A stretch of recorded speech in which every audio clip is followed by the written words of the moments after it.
Okay, well, I think we should get started. Hopefully people will continue to join us. I'm Virginia Cox, co-editor-in-chief of Real Progressives. I'm also a member of the Program Management Office. And I want to welcome you all to our fourth national outreach call, which is actually an international outreach call, as evidenced by our special guest, Bill Mitchell, who's here all the way from Australia. Real Progressive is founded on four pillars of policy, education, activism, and media. Sets us apart from other progressive organizations is our commitment to promoting modern monetary theory, MMT. Because without understanding how our economy works and how currency is created, even the best intentioned people get tripped up on how to pay for all the programs we need so desperately. But understanding that we can afford these things and how we can afford these things is only part of the challenge, because we have to be able to convince others that it's possible. And we haven't been doing a great job of that, but that's where tonight's guest comes in. In a moment, Real Progressives founder Steve Grumbine will introduce Bill Mitchell properly, but if you'll bear with me for a minute, I just want to tell you why I'm so excited about tonight's talk. Back in the 90s, Frank Luntz began advising this radical new Republican caucus in Congress, led by Newt Gingrich. Most of you know who he is. Now, Frank Luntz was a pollster, but his strength was exploiting the emotional content of language. And since then, I've read George Lakoff, and I know what framing is, but back then I only knew it as talking points. So I don't know if you remember, but when estate taxes became death taxes, that was Frank Luntz. He made any discussion of healthcare reform, the Republicans would call it government takeover of healthcare. These are all tricks of language framing. I think the brilliant one was the expression pro-life, because it implies that if you support a woman's right to choose, then you must be anti-life or pro-death. I think that's brilliant framing and horrible. Anyway, neocons quickly grasp the power of language, but the left has yet to catch on. So we were really pleased to learn that Bill Mitchell has put quite a bit of thought into the topic of tonight's talk, which is framing MMT. Bill and his wife, Louisa Connors, wrote a paper on the subject and found on his website, bilbo.economicoutlook.net. And Bilbo is spelled B-I-L-B-O. Bilbo.economicoutlook.net. Thank you all very much for joining us. I've known Bill Mitchell for a number of years now, and he and his wife have been incredibly gracious, incredibly supportive, incredibly giving of their time, incredibly long-suffering, as we have tried to do that mind meld to learn this stuff so that we can be good stewards of the message. And I just have to tell you, I have been so overwhelmed with love, and I don't mean to sound dorky, but I mean honest to goodness, so overwhelmed with love from both Bill and Louisa over this time. They've supported me personally, they've supported our mission, and proudly wore buttons in territories where our button maybe wasn't as well received. They have been just absolutely some of our biggest supporters. And without their help and without, Bill's wonderful grace and calm patience, so much of what I've learned would have never happened. We have a podcast called Macro and Cheese, and it's become something I love dearly as well. It is a very, very high quality podcast with great information. And Bill was our very first show, putting the T in MMT. And he really helped us understand the theoretical framework so that it wasn't just sort of like a nebulous idea that he understood. He allowed us to understand how a series of congruent ideas came to make up the body of knowledge that is MMT, the framework and the logical groupings and all the deep scholarship that has gone into this. And I've been very blessed to have an opportunity to be around him and watch him and learn from him, and by extension share him to you all. So it's with that I want to say welcome to you, Mr. Bill Mitchell, professor, dear friend. Thank you so much for joining us tonight. Well, thanks very much, Steve. Thanks for inviting me. You got it. What I was asked to speak about was slow down. Was the concept of framing and language. We cover it in our book in chapter 8 in our textbook. It's the only macroeconomics textbook that you'll find that considers the way in which you actually express economics matters. And so that's an important addition. Next slide please, when we're listening to the radio or watching the TV or reading whatever we read in the sort of popular media, macroeconomic concepts are out there all the time. They're in our face every day, and you can't open a newspaper or listen to a report on the news without a macroeconomic concept coming about. Now, the problem is that macroeconomics as an academic discipline is difficult anyway because it deals with these abstract aggregates. So, for example, there's no such thing as a price level, but we talk about a price level all the time. There's millions of prices, and macroeconomics aggregates it into one concept. So that's difficult for people to understand. Not for me, because I've been at it for years, but I understand it's difficult for people to understand. And social media has, the rise of social media certainly helped the development of modern monetary theory, but it also exacerbates the aim of getting people to understand what we're talking about. Because there's every day I see a new social media expert on MMT, and they're really just operating at a trivial level that leads to distortion and misunderstanding. Now, I don't want to criticise people's good intentions, but I gave a talk in Adelaide last week or the week before, and I made the point that this is an academic discipline. Macroeconomics is not something you can summarise in one or two tweets and think that that's a satisfactory explanation. So that's the first point. The other thing is that the already difficult to understand concepts are then manipulated through language and framing to form ideological agendas.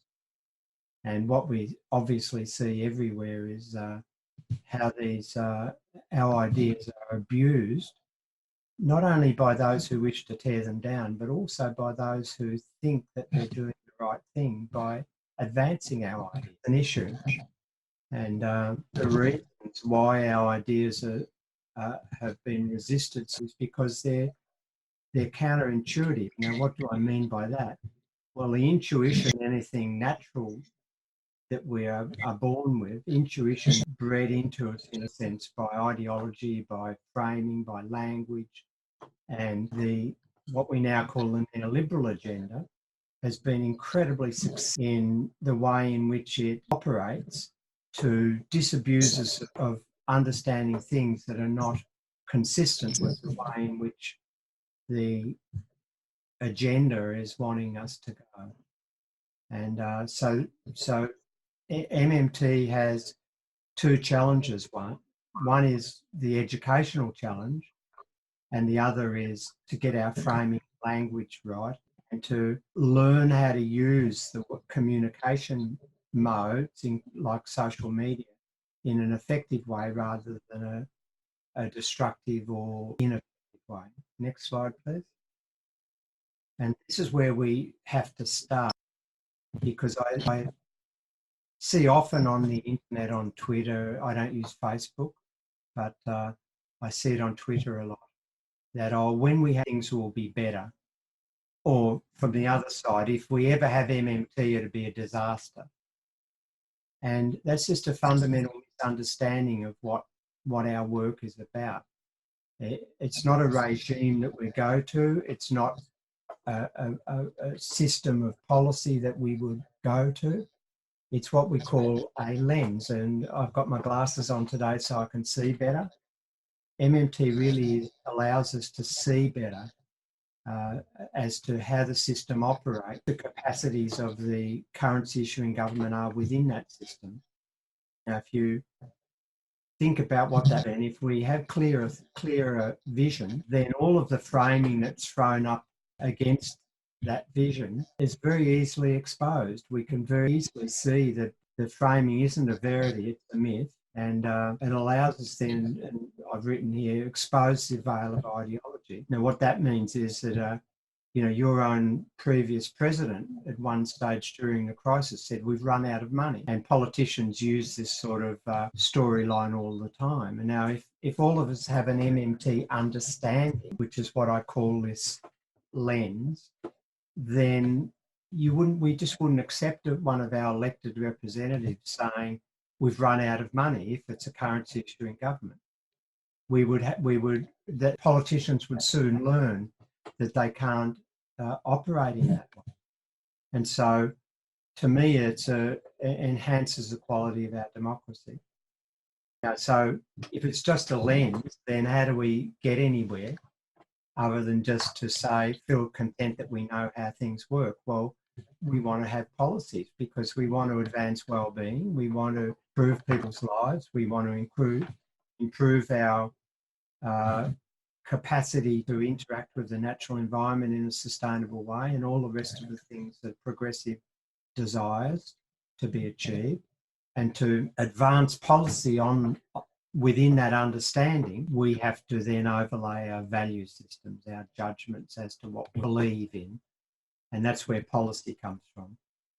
So there's very little in MMT, the core body of work. Some people get a bit confused and think, oh, well, we advocate a job guarantee. Well, that's slightly different, and I'll come back to that if you want. It's slightly different to a sort of suite of policies. That's much more of a core concept relating to efficiency than it is a policy goal. But I'll close. So they're the two challenges. Hit enter. Can you just hit the, yeah, that's it. So the first challenge is education, and I spend heaps of time talking about that and writing about it. That education polishes our lens, makes us understand things better. These are complex things. They can't be distilled in simple ways. And so and not only do we have to learn the stuff that MMT has developed, but in a way to appreciate it in context, we really have to have a better feeling for the way the mainstream operates. So that's one challenge. And the other challenge is the challenge of cognition.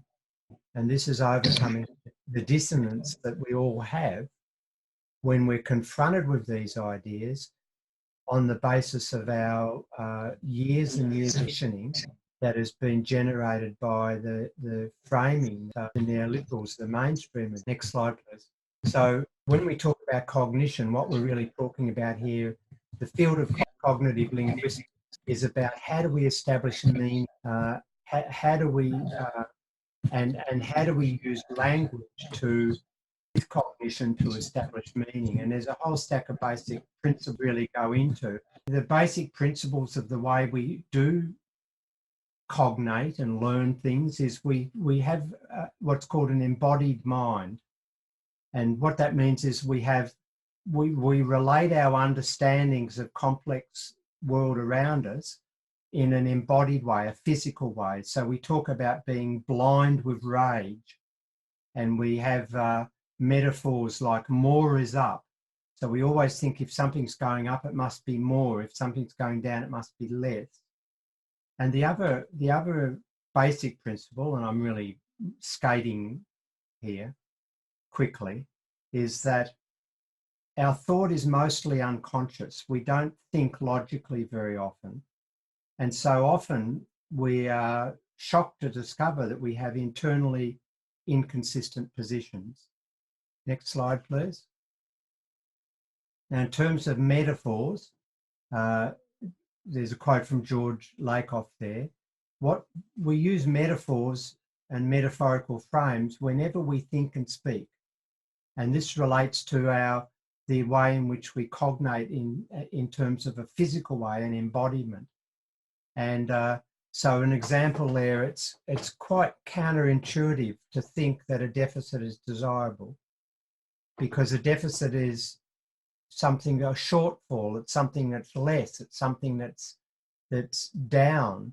And metaphorically, we've been trained to think that something that's more, that's good, that's up and happy is not something that's a shortfall or a deficiency. And the term deficit has been hammered into us to have that connotation. Next slide, please. Now, the other thing, and this is the work that Louisa has done in her PhD studies in the past, the concept of construal. And construal is, the way we construe things. And the important findings in the literature is that we can attach meaning to the same information in different ways, depending on the way in which the framing in the language is presented to us in that context. And what that means is that we can believe one thing and as being meaning in one context and hold that view incredibly powerfully. But if we're approached with a different framing and language about the same thing, we can alter our meaning 180 degrees. And that's an incredibly important thing. So this idea that you're just wedded to your belief systems is largely to do with the way in which you've been, the embodiment process has been framed to you, and the language that's been used to allow you to reach that belief system and your concept of meaning. And so if you're confronted with a different framing in language, then you can change your views on all sorts of things that you held dear to your heart.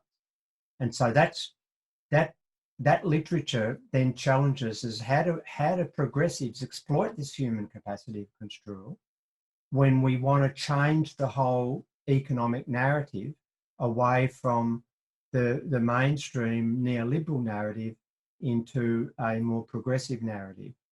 Next slide, please. Now, here's one frame, and with language about it, and this is what we call the neoliberal vision. It has the economy up there, sitting up there on its own as a status separate to us and the planet, and that the two of us, people and planet, serve the economy. We're trained to believe that the economy can get sick if we overstep the mark, if we demand too much from it, like too high a wages growth, or we want the government to spend too much money on progressive things and all those things. And we're trained continually to, in the sort of quasi-religious values of rectitude and faith and work hard and sacrifice, and if you've done well, it must mean that you've sacrificed for the good of the economy. And if you've done poorly, it must mean you've really been a miscreant, you've been lazy. And it's that sort of narrative that, and all the frames that go with it, that has reinforced the neoliberal sort of the individualistic world, that the economy is some sort of natural thing that's separate from us, and we are its servants, and we have to do the right thing to make sure it continues to be well. Next slide, please. And here's an alternative vision, and you can see the differences, that now we're embedded in the planet and the economy is serving us. And in this type of vision, the economy is us. We create it. We create the laws that govern all of the market exchanges. We can regulate it in any way we choose. We can construct laws and rules that are designed to benefit us and not just a small segment of us. And we understand that the government, as the currency issuer, is our agent. It's not something separate from us. And it's certainly not some sort of religious moral arbiter that's there to tell us that we've got to be good sacrificial lambs for the sake of the economy. And so once we have this framing, then we're going to ask questions about, well, what do we want this economy to do? Whereas in the past, in the previous vision, where we've been manipulated to think that the economy is the wealth generator, and if we do the right thing by it, it will keep us in the game. Whereas under this progressive vision, we've got to ask, well, what's the purpose we want to achieve? And this is a much more collective vision, and rather than the individualistic vision of the previous slide. And this collective vision then forces us to confront inequality as to who's missing out, who's benefiting, and that's a totally different narrative. So next slide, please. So those two visions are frames, that's what we mean.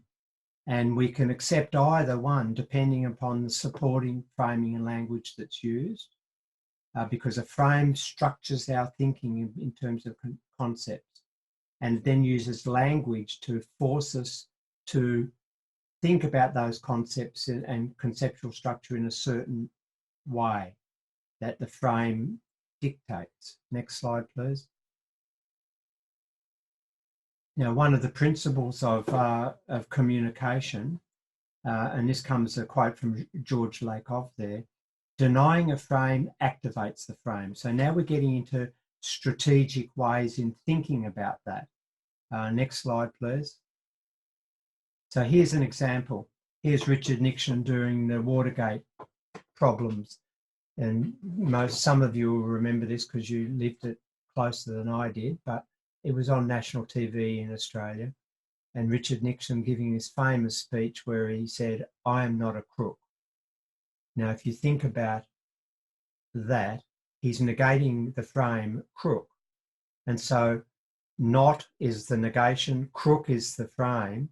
Everyone concluded he was a crook, because a principle of framing is never to negate a frame. So next slide, please. So here's a trap. Virginia sort of gave some hints to traps in her introduction. Here's a trap. Progressives say, we don't want any tax cuts for the rich. And the other way of saying it is tax rises for the rich, but no tax cuts for the rich. Well, no is the negation. That immediately activates the frame, tax cuts for the rich. Now, if then we think about all the other language and framing that we've been confronted with it as we grow as into adults, and to be rich is an aspiration in our Western world. It's a success, and so if we're really attacking the rich, we're attacking success. And the left thinks that, oh well, the taxes permit spending on good things, but the right use the framing tax relief. And because taxes are bad, relief is good. That's the way we've been the metaphors and the embodiment structure of our learning and understanding, that's the way we've been conditioned to think. And so when the left talks about, oh, we've got to increase taxes or not cut taxes so that we can buy things that are progressive, well, they're invoking the frame tax, bad, whereas the right use the tax relief frame, good. So taxes take money away from hard work, give it to those who don't work. And so both frames, the left frame, no tax cuts for the rich, and the right frame, tax relief frame, they both can reinforce the conservative frame. And so the left are really out there thinking they're being, with their heart on their sleeve, thinking they're being good progressives. Really all they're doing is reinforcing the message that they don't, of the conservatives, the right. Next slide, please.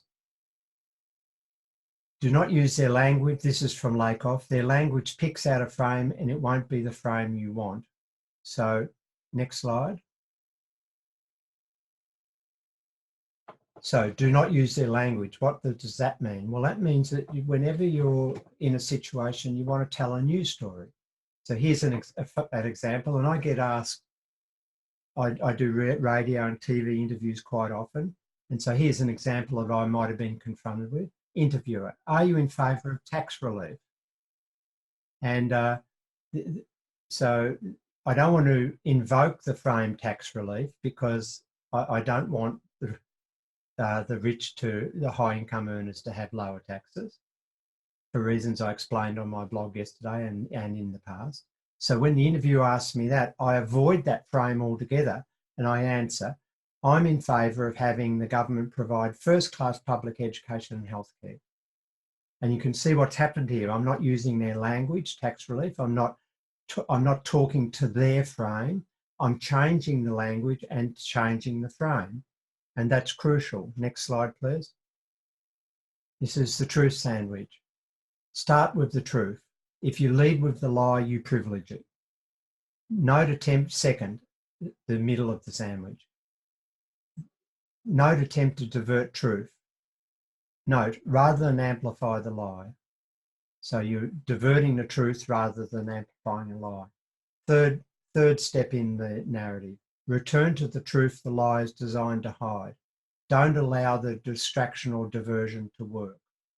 So really, if you're wanting to have a discussion with somebody and you're wanting to advance progressive economic thinking, you really don't want to start off by saying, for example, new Keynesian economics lie about the interest rate or lie about the deficit, because you're immediately framing the narrative with the lie. Whereas if you start with the truth and say, government deficits add net financial assets to the non-government sector. Now, you probably wouldn't want to say that at your dinner party, but it's starting with the truth. And then you might say, oh yeah, but the mainstream get that all wrong and try to divert us from that truth. And then you can reinforce the truth by explaining how fiscal deficits add to our net financial assets. It's really an important strategy not to start with theirs. And if you look at if you've read our macroeconomics textbook, it was a consistent strategy we deployed. Most heterodox economists who've attempted to write macro textbooks typically set up the orthodox mainstream economic theory, and then at the end of each chapter they'll have a section quibbling with it, criticising it. But you've already lost the battle because you've already started with the lie. And so you'll note that in our textbook, where we handle mainstream theory typically is towards the end of the book in history of thought type context. It's not exclusively so, but it's mostly core MMT all the way through because we're starting with the truth. Next slide. Now, what we know is that mainstream macroeconomics really trades on a series of linked myths, and it's reinforced with a heap of really powerful metaphors and language which frame the fake knowledge as truth. And those frames are designed to advance ideological attack on government intervention, but not for us to know that that's what's happening. So next slide. Here are some examples. Now, this is in the textbook, this table. You can also find it on my blog somewhere. But hit the spacebar. Yeah, so here's an example. Here's focus of attack, government spending. The metaphorical claim, spending like a drunken sailor. Now, some of these are culturally specific. So this is one that's often used in Australia by conservative prime ministers. The government's, especially when they're in opposition, the progressive government is spending like a drunken sailor. So next, hit the enter.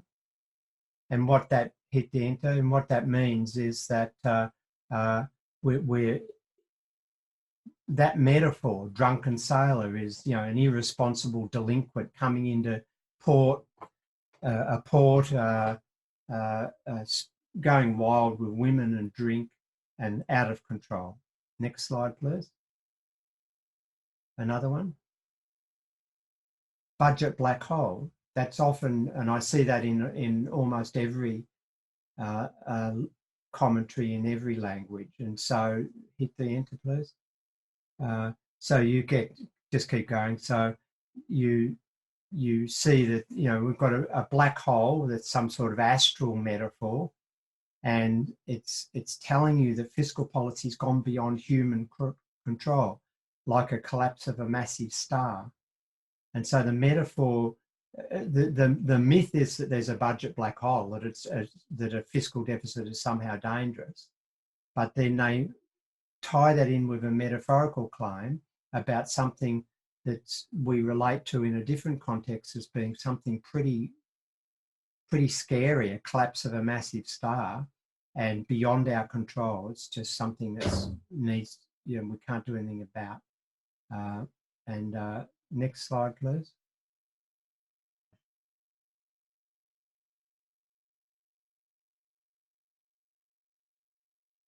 And the next one. No, go back to that last one, sorry. Good, thank you.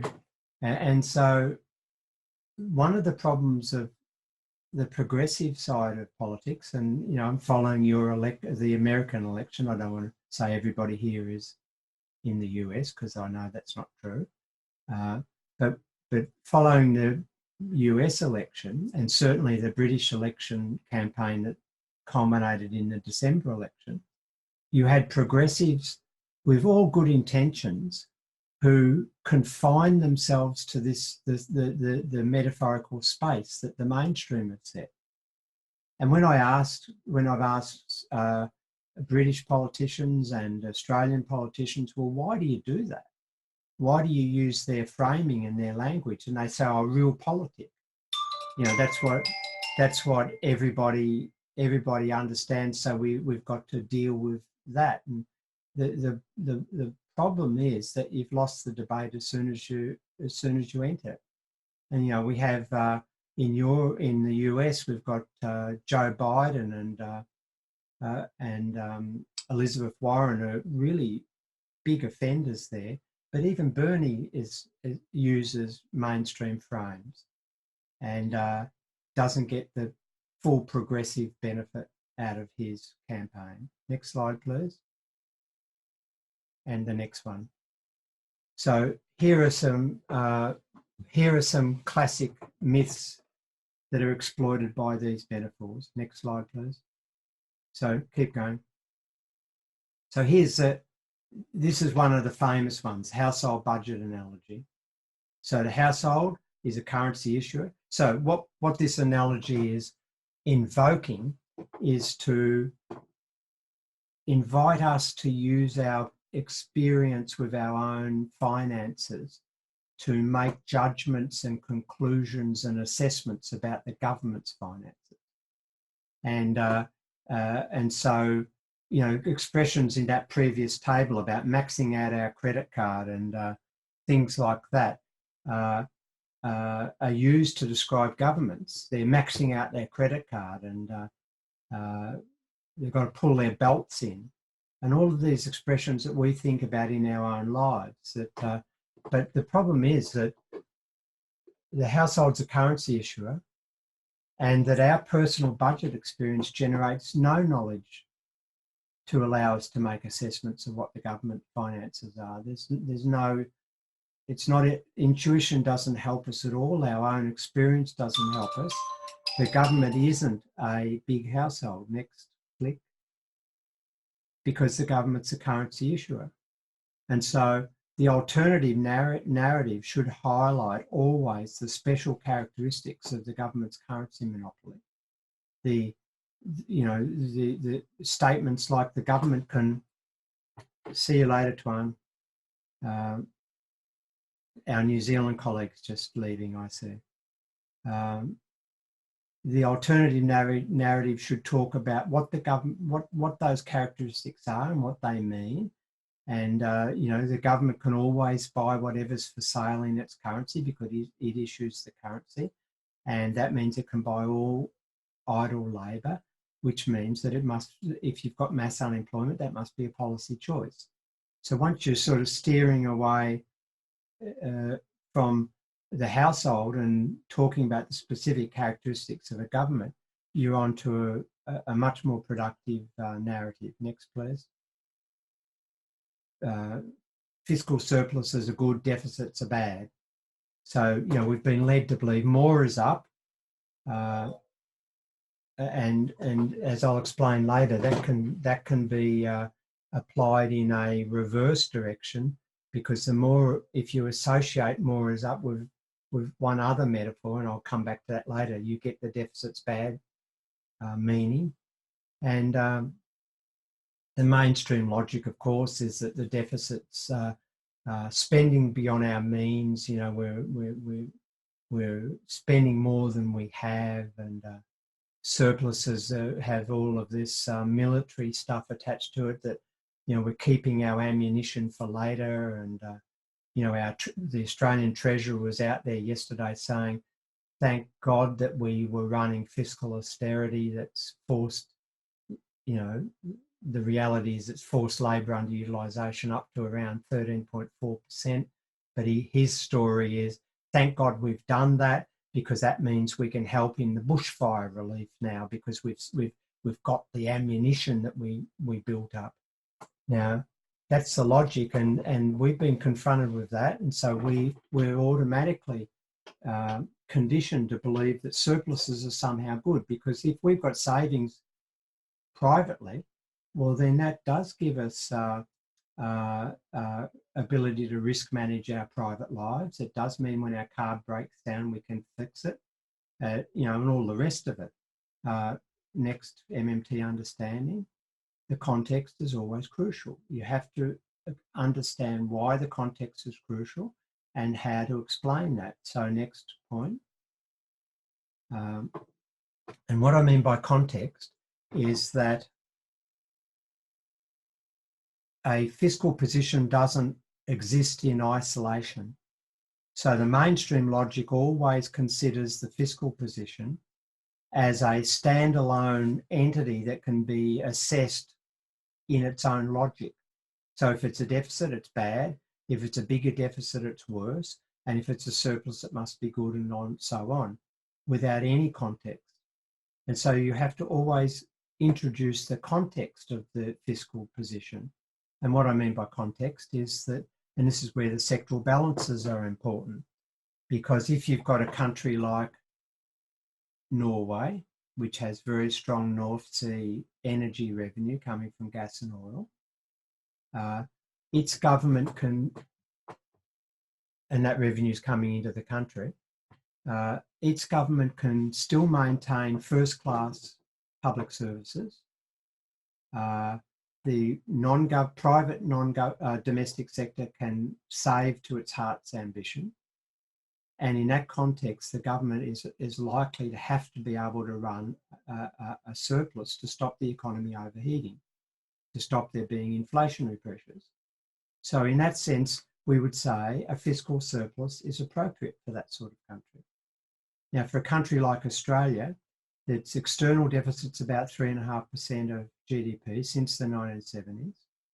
If our private domestic sector, households and firms, want to save overall, well, then we have to have a fiscal deficit. And historically, that's what we've had, of 2 or 3% of GDP.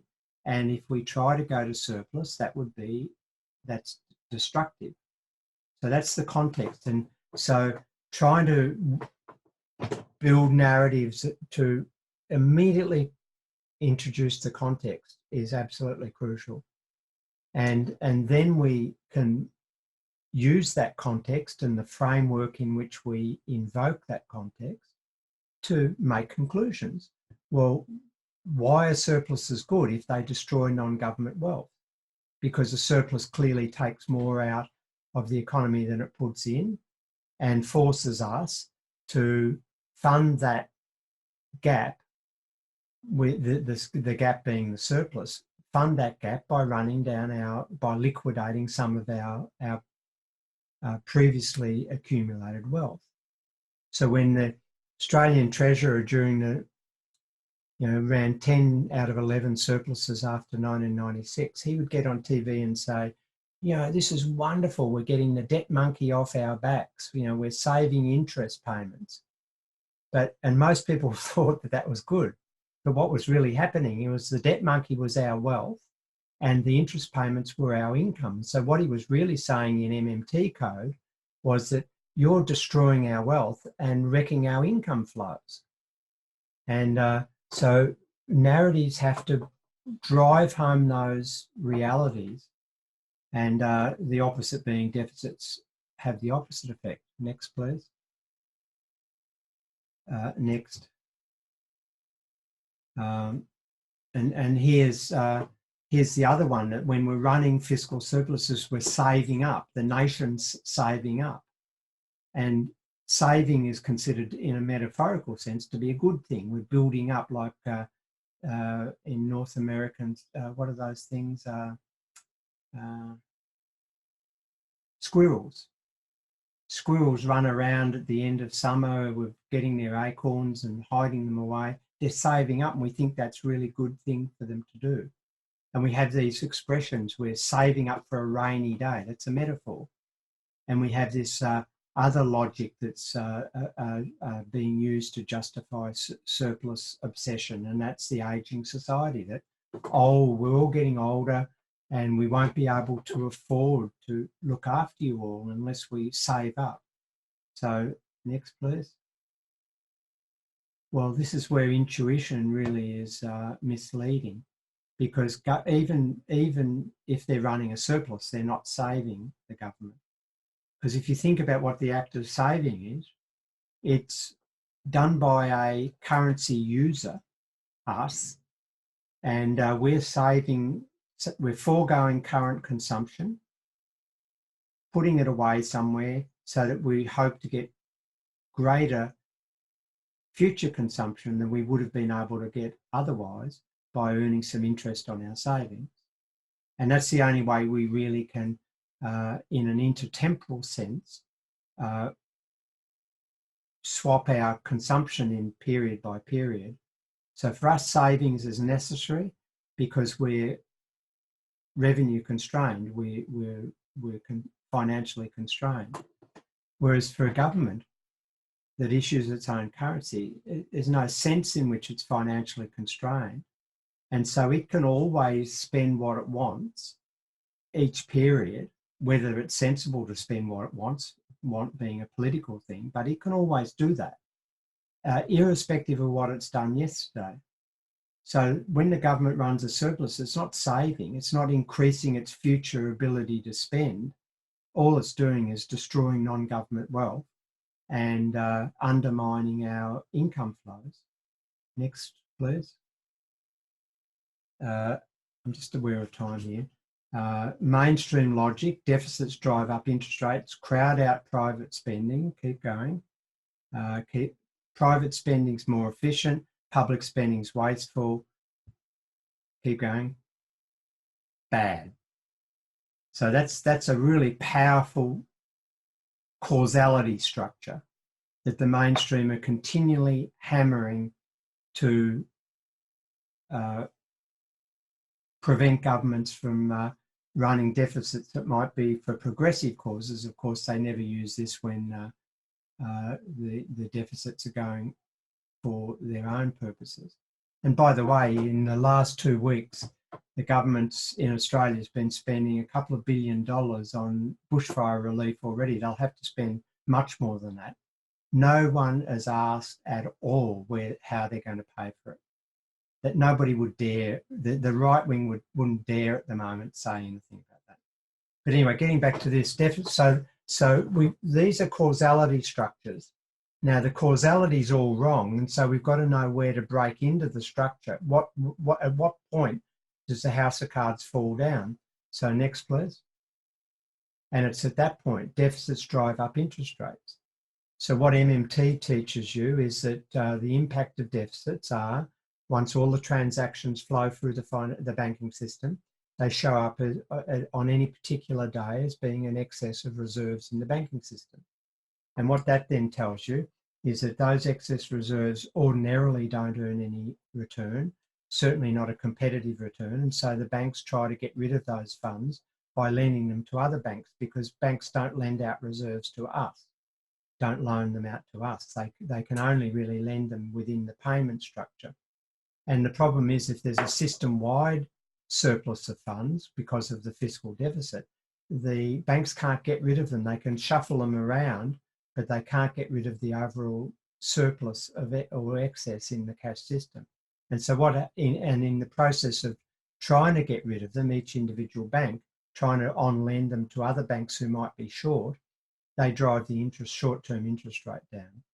And so at the very start of this causality structure, you can intervene, and that should be where you focus on your attention.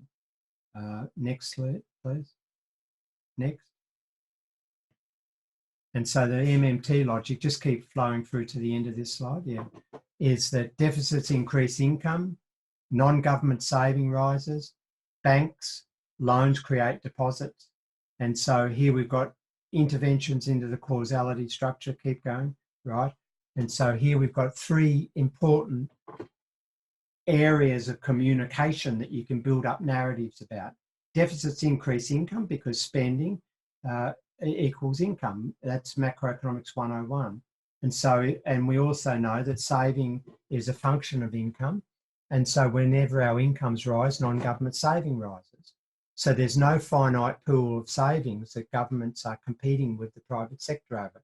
That's an essential element of the crowding out story that's wrong. Second element is that they assume that banks are constrained in their ability to lend by that finite pool of savings that are in their bank vaults as deposits. Now, the reality is that the banks are not loans are not supply determined, they're demand determined. And so whenever a borrower who's creditworthy comes through the door, the banks will jump on them and lend them money. Loans create deposits. So there's no finite pool of savings, and the ability to create loans is not restricted by the bank's deposits, because they'll get the reserves later. And so learning those things is very important, and learning simple ways of explaining them are very important. And the third element, which is an increasing level of complexity in a public discussion, is that, well, borrowing's optional anyway for a fiat currency issuing government. They don't have to.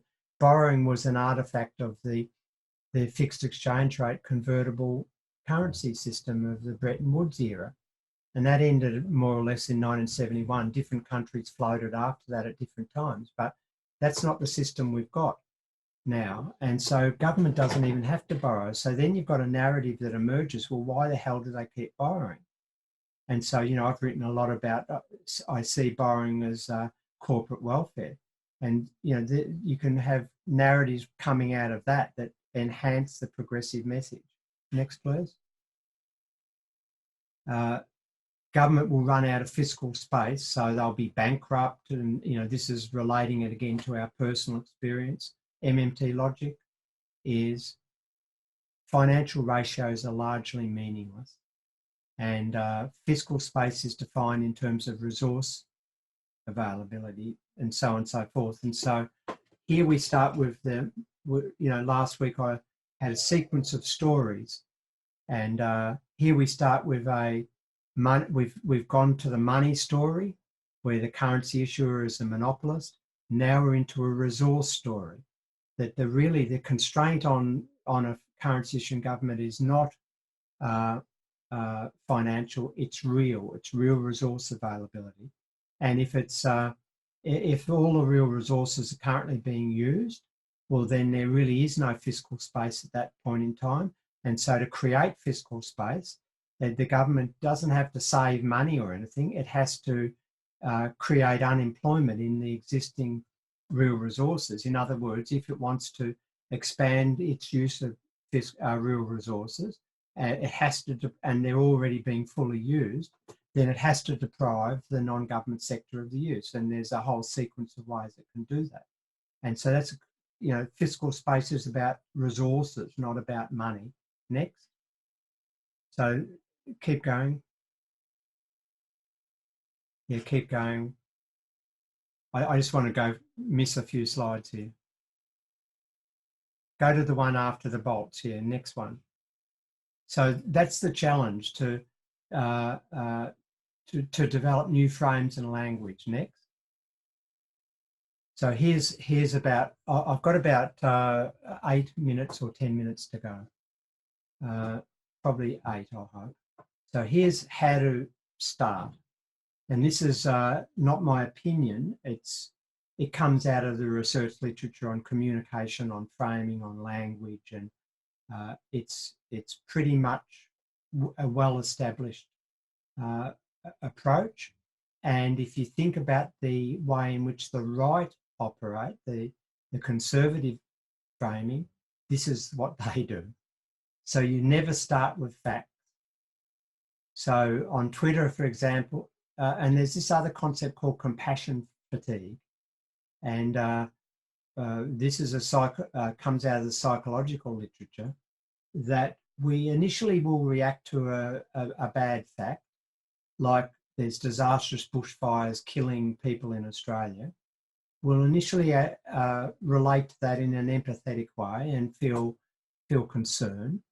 But if we're hammered with that every day, then we get what's called compassion fatigue, and we end up becoming inured, and it doesn't have the same impact. But whatever, we should never start an argument or a campaign with facts. So things like, poverty in American cities is 55% or whatever it is, and it's disastrous and stuff like that. What you've got to start with is defining a destination in a campaign we're talking about here. And a destination is about social purpose and aspiration. What do we want our economy to do for us? In beginning an argument, we ask the question, well, what's the economy there for? And the destination is a social purpose to be articulated and narrated, to resonate with and activate frames in our brains that support progressive policy. And once we've conditioned people to think about the destination, and we've activated frames that are progressive, then we can start articulating the operational reality. Next, please.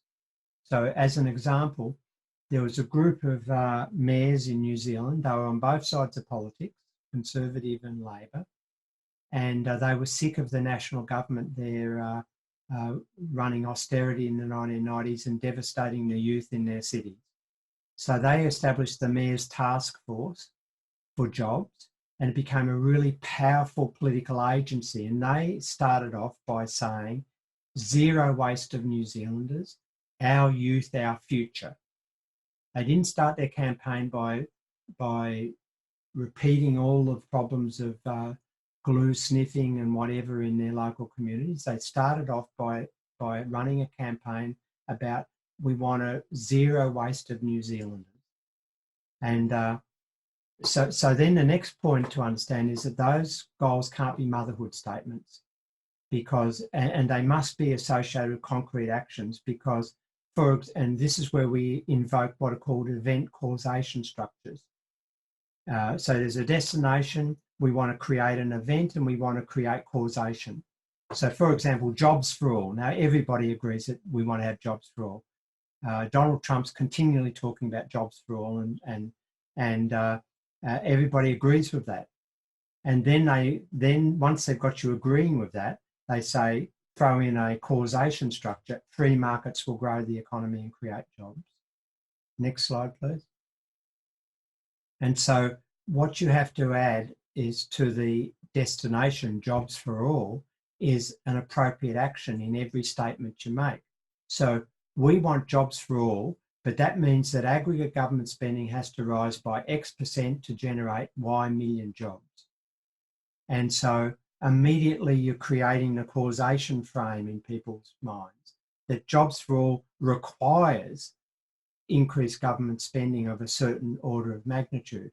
And then you say, well, who's responsible for that? How does that happen? And so you've already invoked the responsibility in the causation structure. Event, jobs for all, causation structure, government deficit. And so every statement you've got to make, you've got to think purpose, event, causation, action statements. And what progressive narratives tend to get lost is in the value, the purpose end of the story, in these value statements, and they bleed constantly about all these values and aspirations, but they're pretty light on in terms of the real hardcore event, causation, action statements. And so you've always got to be mindful of that when you're out there tweeting and doing stuff to yeah, it's great to have those grand visions, but you've got to have the causation there. Next slide, please. What's this about? Yeah, so purposes are destinations. We all want to achieve destinations and purposes, and we all judge a success by when we get there. So when we're talking about our destinations, we've got to be thinking about things that will invoke frames and values that will be progressive rather than not. So, for example, in an economics context, we'll always define people as the destination rather than some financial ratio or an economic outcome. So you don't want to be saying, well, we want to rein in the fiscal deficit. You want to say we want to provide jobs for our youth. So you're always thinking the destination is about people, not about things that are not people. And it's pointless then to get locked into debates about financial ratios. And, you know, I wish to help people. I don't like blocking people on Twitter, but I get copied into all these relentless discussions that people just arguing about financial ratios, trying to tell people, no, that's not what a deficit will do. Well, it's just not, it's just invoking the wrong purposes and as destinations. And they just reinforce frames about sacrifice, etc. So always point to desired objects that relate directly to intrinsic frames, the things that we care about. Next, please. So, for example, in terms of the way in which we use language, and this is a real problem. I'm still not very happy with the way I use language. So, you know, government spent X million dollars. Well, the term spent is a really difficult term because that invokes spent. When I go running in the morning, I'm spent at the end of it. I'm tired. I'm gone. I've got to rest. And so spent is a word that we've been trained to believe is not a good thing. Whereas the alternative might be to get the same message. Government invested X million dollars to enhance our purposes, whatever we want to talk about.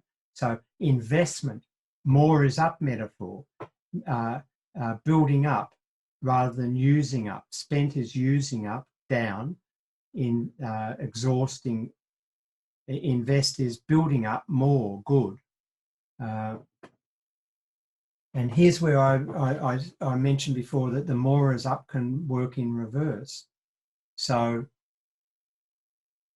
a deficit is a shortfall, and the more is up. If the deficit rises, why isn't that invoking the good more is up bigger? Well, it's because the deficit, the term we're qualifying, deficit, is considered to be a bad thing, and the term budget also then immediately triggers the household metaphor, and we're immediately back into thinking about government in terms of a big household and trying to apply our own experience to that. So that's why I never use the term in my writing or presentations budget. I always talk about fiscal deficits, because as soon as you use the budget term, that you're gone, in my view. But I haven't been able to overcome using the term deficit yet. I'm still thinking about that. Next slide, please. Just a few more slides. So you can exploit the more is up metaphor using an appropriate event structure, which links so metaphors can be linked. This is this point here. So there's two metaphors here. More is up, purposes are destinations. So in the linguistics literature, these are what we call metaphors. So the destination must always be prominent. So in trying to work out how to talk about a deficit but invoke more is up good, you can say the government deficit rose. Now, if you just said that, then you've cooked. You've invoked all the bad framing. But if then you say, if in the same sentence you say and generated levels of wealth for households and firms, for example. So what are you doing? You're doing the more is up, which if you just had to confine it to the government deficit rose, would have reversed the more is up because of the use of the word deficit, the language. But because you're adding an event structure and a desirable destination, so you're linking the deficits through an event structure to a desirable destination, you can overcome that trap in the language. And so that reinforces the concept of forced movement, which is the way we understand metaphorical statements. Nothing happens unless something happens, unless something happened before it. Something has to force the movement. And in this case, you're saying if we want to have higher wealth for households and firms, the forcing agency is the deficit. And because you've linked that through you've linked those two metaphors through that event structure, you can overcome the problem of using the term deficit rose. Okay, next one, which is the second last one. So causes are forces and causation is forced. So we want to always disabuse our narratives that there's any natural event causation in economics. So mainstream economists talk about natural interest rates, natural rates of unemployment, that the natural position for government is to be in balance, for example. And we want to always disabuse that by invoking these causes of forces and causation is forced metaphors. And so in this case, when we're talking about, say, solving urban poverty, we're wanting to say government action forces movement towards a desired destination. And all of those components have to be in your statements. Without that force, or your arguments, without that force, there's going to be no movement and no goal achievement. So it's how you build up the narratives. Next slide, please. Now, we won't talk about this, but I'm sure you'll be able to download these slides and go through them all.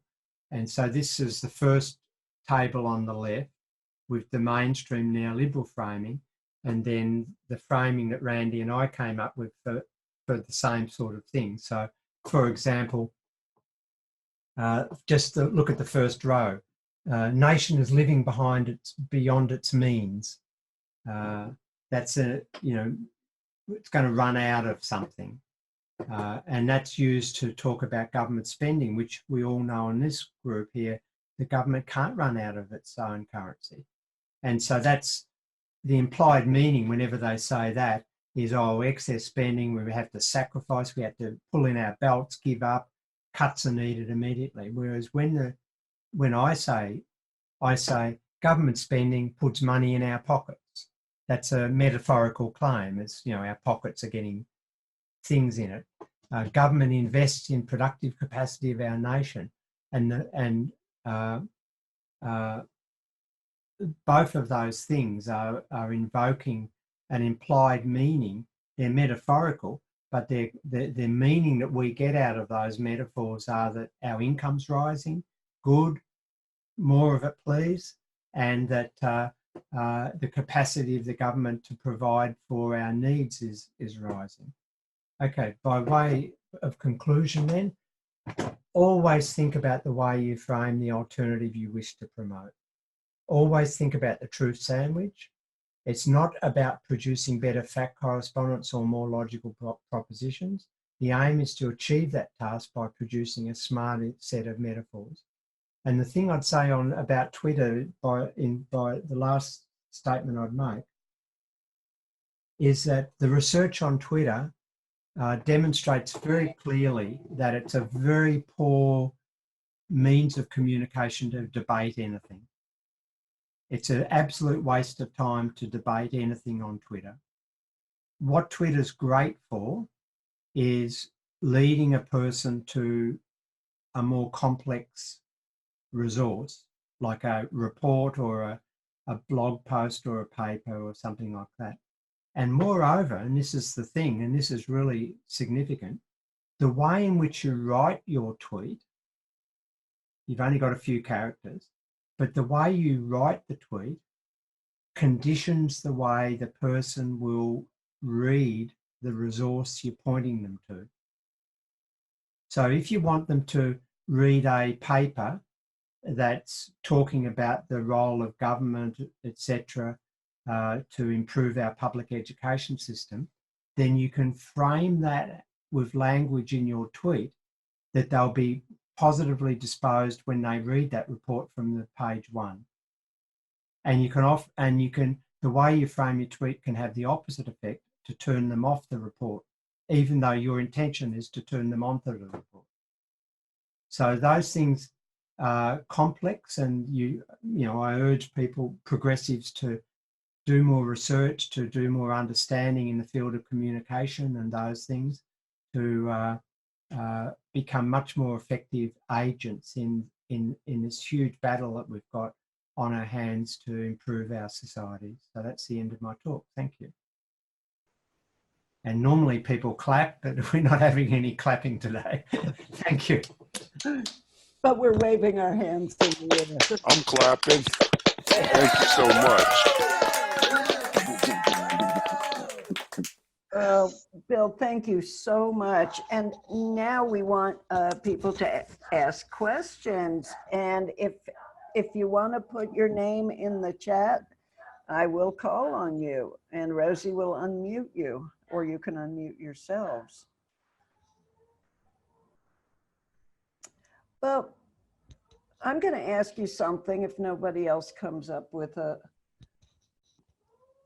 I think what bothers me the most, Bill, is one of the first things you said was about that macroeconomics is a discipline that can't be communicated in a couple of tweets. It's a serious, complicated discipline. And yet the neoliberal narrative is, as Steve always says, it's baked into the culture. It is everywhere. They're communicating, they're teaching us how to think, in sitcoms and advertisements and serious journalism and jokes. So countering that is overwhelming. I mean, that's the point, that it's incredibly difficult to do that. And Louisa Connors has she studies literature and cognition within literature, and she'll come home and say to me, look at this crap. And but it's just a novel about a family or something. And within it is all this mainstream macroeconomics, but completely wrong. And but it reinforces all the narratives. And so they don't have to educate. They're a propaganda machine. And one of the things that I mentioned in Adelaide is that the week before last, was that we have to create propaganda machines. And we shouldn't feel ashamed about that. I know progressives sort of somehow reel from the idea, you know, that oh, we're going to have marketing and propaganda, but that's absolutely essential. And building up the story bit by bit is really a complex thing. And you know, I've been at this for years now, and it's a really daunting task. We're up against incredibly powerful financial interests, backed by military interests, who are experts at framing and using language and using all the different communication modes available. And, you know, this began with the Power Manifesto in the early 70s and this current era. And I urge people to read that and to learn the multi-dimension way in which they attacked our sensibilities to produce this fictional world that benefits them and discriminates against our best interests. Oh, that's so true. I remember one of the first things I read first articles I read of George Lakoff, and he said that progressives study law and economics and political science and history, and conservatives study advertising and marketing. And yeah. That's exactly what you're saying. They know how to market this stuff. It's not, you're not wrong. I mean, one of the things that, and I mean, this has been a topic recently where myself and say Thomas Fartzi, my co-author, has taken a lot of flack from progressives that for daring to say that a lot of the progressive research effort and writing effort went by the wayside into what we call identity issues. Now,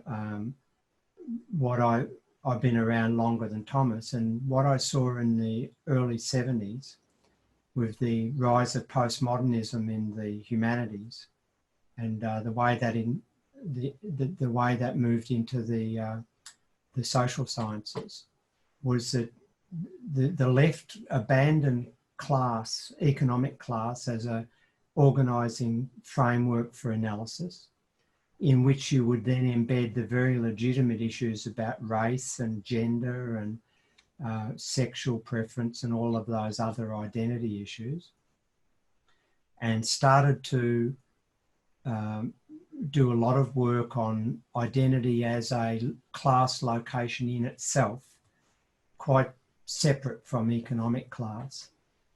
And they also got waylaid into elaborate discussions within the philosophy of science about hermeneutics and ontology and methodology. But and all of those things are valuable and interesting, and I've been very interested in all of that literature myself. But the upshot was that the heterodox side of economics essentially abandoned the macroeconomic space and got lost in or pursued all of these other issues and left the mainstream to the macroeconomic space to themselves. And and so really what MMT has done, I think, and my purpose when I started out with Warren on this and then Randy, was that we had to reclaim that macroeconomic space, that while studies of gender and studies of race and all of those other things are incredibly important parts of our developing our cultural sense and our civilization and our sophistication, somebody had to take the macroeconomic space back. And that was really what our agenda was about. And so for years, we've been now the only voice on the progressive side fighting it out in the macroeconomic space. And we need many more troops. But you're right, the conservative side of politics stayed in that space, manipulated it, and poured heaps of money into marketing and psychology and language, cognitive experts and all the rest of it to really command that space. And, we're fighting with hardly any resources. And, when you think about it, it was only a few of us who started all of this. And so we've got a long way to go. And I remember back in the 90s when we started out, Warren and Randy were quite optimistic. And I put that down just to being American, that the Americans always seem optimistic to me. Whereas Australians are somewhat more circumspect, I think. And I said to them at the time, I said, this is probably going to take beyond our lifetimes because we're challenging a massive machine and we've got hardly any resources and we've just got to work and work and work and be relentless. And so that's what we're up against. It's not going to happen. And I saw yesterday on Twitter, there was an article in the mainstream Australian press about me. And it was sort of a reasonable article. It was a reasonable attempt to talk about MMT. It still got things wrong, but it was actually a reasonable try. And I saw all these tweets coming out from MMT activists saying, "Oh, we've won, we're winning," and I just don't like that sort of language. I think it's not a competition here; it's a war, and we haven't won. We haven't gone close to winning until our textbook is the mainstream textbook in all universities, and all the graduates who go into policy and central banks are MMTers. That's when we can feel that we've changed the system. If identity is decoupled from class, it gives them a free ride. They don't have to. It keeps us arguing amongst ourselves. Yes, divide and conquer. Absolutely. The workers start fighting among themselves. So you then get MMTers on Twitter recently, accusing other MMTers of being transphobic. Yeah, exactly. And quite distasteful accusations. And when I can tell you the person being accused is nowhere near transphobic, wouldn't have even thought of that. And who benefits from that division? Yeah, it's that divide, but see, race and those things have always been used by conservatives to divide and conquer labour movements and progressive thought. Because if we can fight among ourselves, then we're not fighting them, and that's the nature of things. It always comes back to class. Doesn't anybody have questions? I could talk with Bill all night, but you don't want to hear me talking to him. And to put a finer point on it, I've got work to do this afternoon, so. Oh, well, that's just horrifying. Okay. I can talk for about 10 more minutes. Okay. Well, does anybody Hey, Virginia? Yes. Virginia, this is Steve, real quick. Bill, I want to thank you for doing this because, I mean, even though I've heard this before, it's something that I need reinforced because I have a trigger in the back of my head that when it flips, it's game on, and it's hard for me to shut it down because, I feel the pain of austerity, and I personally feel, I live it, right? It's not like some fictitious thing out there. And this whole line of thinking this whole line of thinking that you guys have been able to start tying together to help us better frame our arguments. It's like a battle of wills between the guy who was fearful of losing his home and the guy who's trying to educate at the same time. And I think that that's a very real struggle there. When you're a couple steps removed from fear of losing everything, it's a little less challenging to be. I don't know if I'm making my point here, but yeah, and I'm glad you made it, Steve. I wasn't going to bring it up myself, but I'm glad you made it. Yep. Who said you've got to don't get angry, get even? It was one of those film actors, Arnie Schwarzenegger or something like that. And because as soon as you get angry, you've lost. And as soon as you lose your stability, you've lost. And personally, I see things come up on Twitter, especially personal attacks on me or others, and I just sort of say, I'm going to get on there and I'm just going to tell them all to fuck off. But I don't. And I've got a rule that I never send something unless I've thought about it. And if I'm really angry, I have to sleep on it before. And it's amazing when you write something when you're angry and then sleep on it. Next morning you'll say, how could have I ever said that?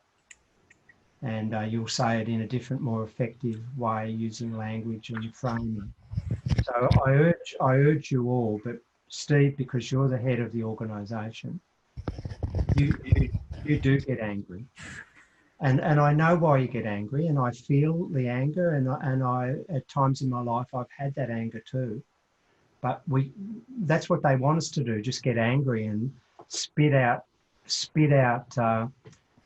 anger and bile, and meanwhile they're calm and collected, ruining our lives. So it's really important that with the communication tools at our disposal, that you learn how to use them properly, and anger will never lead you to proper use. So I really urge your progressives to adopt a smart, sophisticated, collected, calm, lethal strategy to get even, not angry.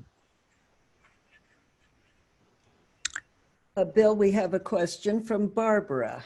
Barbara, please go ahead. Hi, I'm a progressive Democrat in Arizona, and looking at the campaigns. And I was looking at a graph today that was really interesting. It showed the proposed spending that of the different candidates among Democrats, and I wonder who put this up there. And it showed Elizabeth Warren and Bernie Sanders as having budgets proposed that are far, far, far exceeding anyone else's. But if I'm thinking right about MMT, that's good, because they are proposing a great deal of very important spending on the people in this country, but that will be used against them in terms of having a, quote, outrageous budget. How would we counter that or deal with that? Well, it mightn't be good, depending on what they're spending it on, but and that's where the narrative, that's where your counter has to be when presenting these types of figures.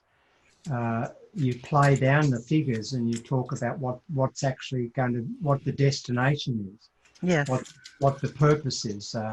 So if they're talking in your context about M for A, and you've got to be able to come up with simple ways of explaining what a destination like M for A will deliver to people in terms of, not financial terms, but in terms of quality of life and well-being, and the Right. things we'll always buy into if it's presented to us in that way. And so the right are going to, and I include Joe Biden among them, he's going to be talking about the threat of higher taxes or inflation or all of the other things, whereas a good progressive Democrat's going to be talking about, people having secure healthcare opportunities, and they're not going to lose their teeth because they can't afford to keep them any longer, and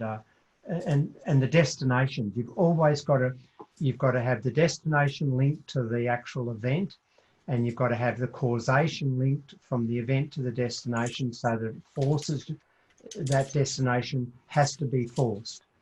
And the narrative always has to have those components in it. Thank you.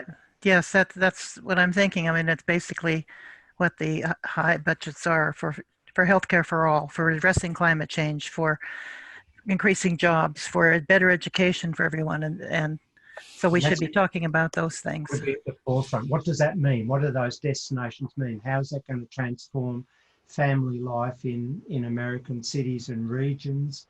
And who's going to benefit? You know, talk about the beneficiaries. And my feeling is that you're going to have massive number of beneficiaries relative to currently, and that's an easy, to me, that's a pretty easy argument. Yeah. Bill, do you have time for one more question from Claudine? Yeah, Claudine, I can do. Who actually lives in Australia. Actually, whereabouts do you live, Claudine? Hi, Dr. Mitchell. I just saw you speak at the Sustainable Prosperity Conference. Yes. Which was just world class. And I thank you so much for doing that and all the speakers for taking part. That was just amazing. I actually had a question that related to something that you said there, if it's okay. I was very concerned to hear you say that, you know, you've been at this for decades now, of course, and that MMT is catching on kind of slowly, and that if I understood you correctly, you were saying that you have grave concerns about us actually getting there as far as government spending on necessary programs go in time with what the scientific community has told us we need to do. Did I understand you correctly when you were saying that you're concerned that we won't make it in time to avoid pretty certain environmental collapse type of thing? You got that right. I mean, what I said specifically was that A, I don't know, but B, I'm smart and I read research literature, so I think that it's correct.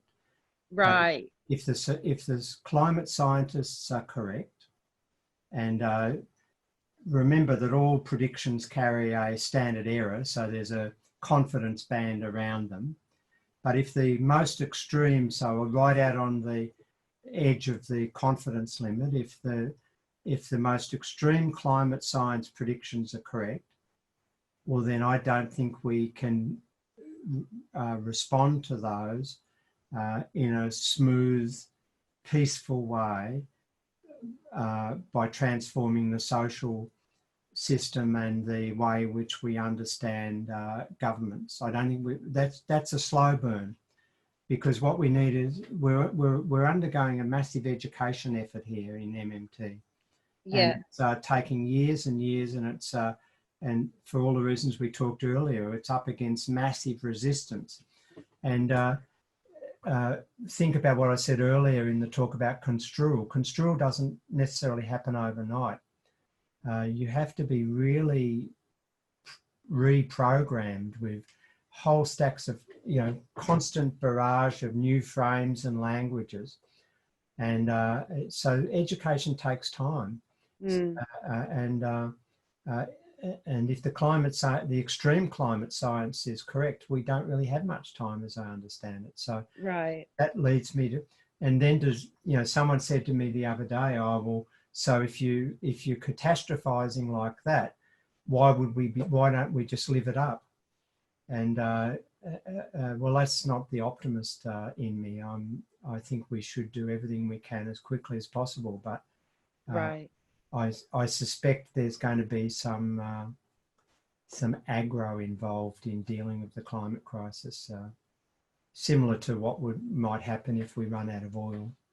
There'll be a military conflagration if we ever ran out of oil, and so, you know, I mean, it's the constant tension in me as an optimist, as a person who looks forward, to a person who believes we can meet challenges always, but against the sort of the stark realities that I keep reading about. Right. Thank you.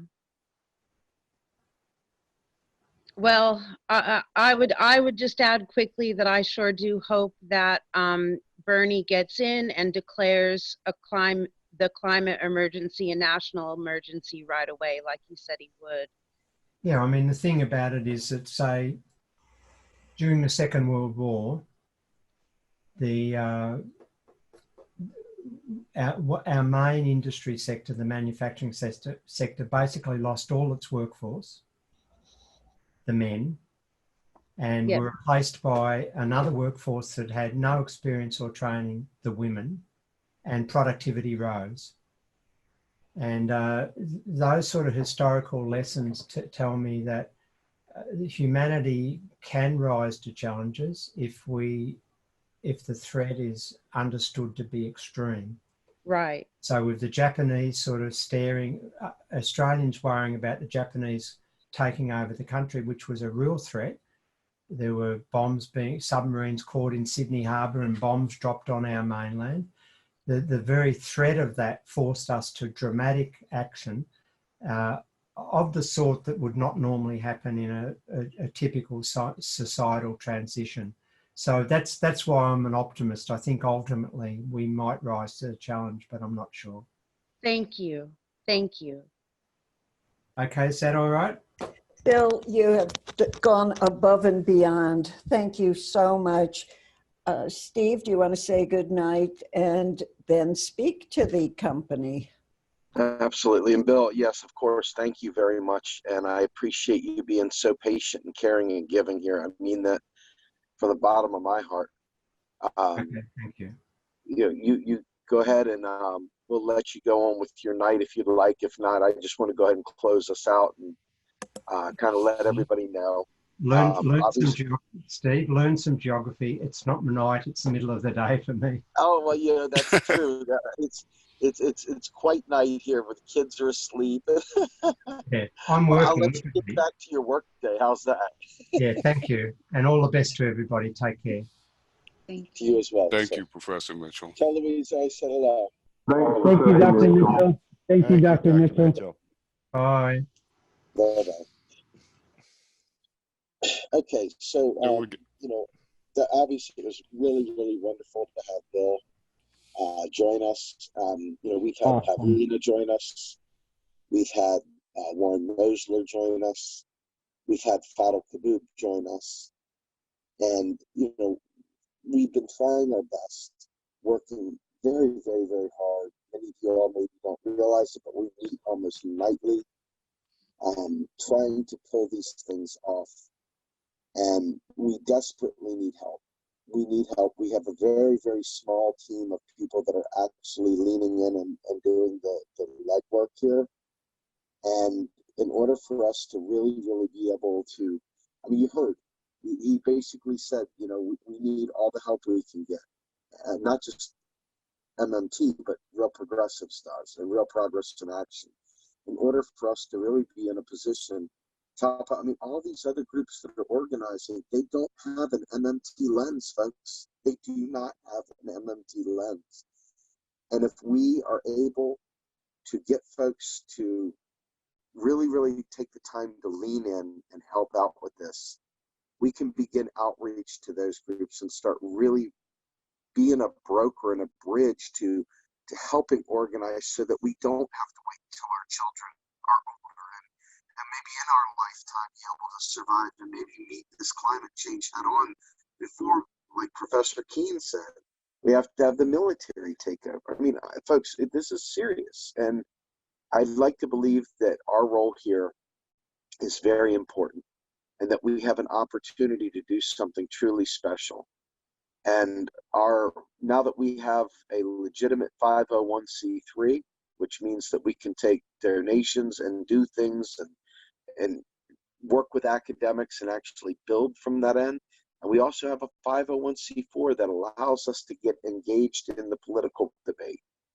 If we have people that will invest themselves and their money, quite frankly, and get other people involved and not be passive about it, but become really, really interested in seeing us be successful. I think we can really, really make some serious change, make a big difference. But it truly can't just be 8 people scuttling around trying to make it happen. That is not a revolution. That right there is a blip on the radar. And it's going to take all of us. And I hope that you all will raise your hand, say, how can I help?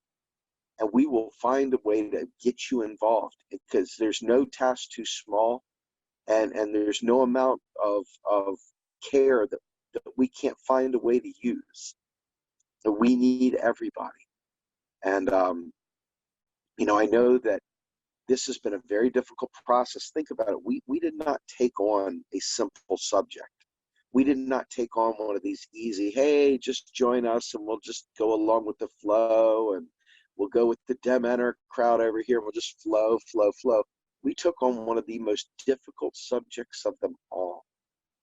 And that means that we're going to have people that get upset. There's going to be all kinds of people that are incredulous at the things we're saying.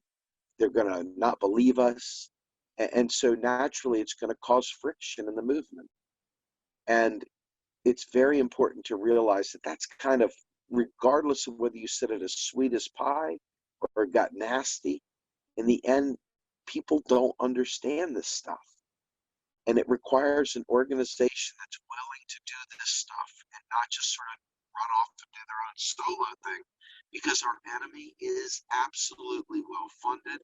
Our enemy believes in their cause apparently more than many of us do even. And they're willing to do whatever it takes to keep us in neoliberal hell. So my hope is that as an organization, we will provide the tools, the processes, and a landing spot to do meaningful activism and meaningful education.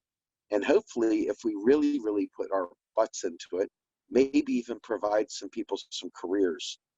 The opportunity is there. These are legitimate organizations. They're legitimate nonprofit corporations. And they require legitimate people stepping into legitimate roles to take on legitimate activities that we can count on. And I think you guys are the greatest people on the planet for even caring about this stuff. So I hope that you all can help us either bring people in or raise your hand and ask how you can pitch in and help. So with that, I pretty much want to just thank you all for hanging in there for 2 hours and listening to Bill and myself yap on. And if you need anything at all, please let us know, and we'll be happy to accommodate you in any way we can. But for tonight, I'm going to go ahead and say thank you all so much and have a good night. Does anybody have any questions before we go? I'd like to thank you. It's Claudine speaking. I'd just like to thank you so much. I haven't been more involved because my life has been so busy, and I've also had some personal catastrophes, but I certainly look forward to getting more involved in the future, and I just thank you so much. Oh, thank you so much, Claudine. I really appreciate that. Thank you. We look forward to working with you, Claudine. Thank you. Thank you. Yes, we do. Well, Steve, thanks so much. Have a good night, and we'll talk tomorrow, I'm sure. You got it. All right, folks. Thank you all very much. We'll talk soon. Bye-bye.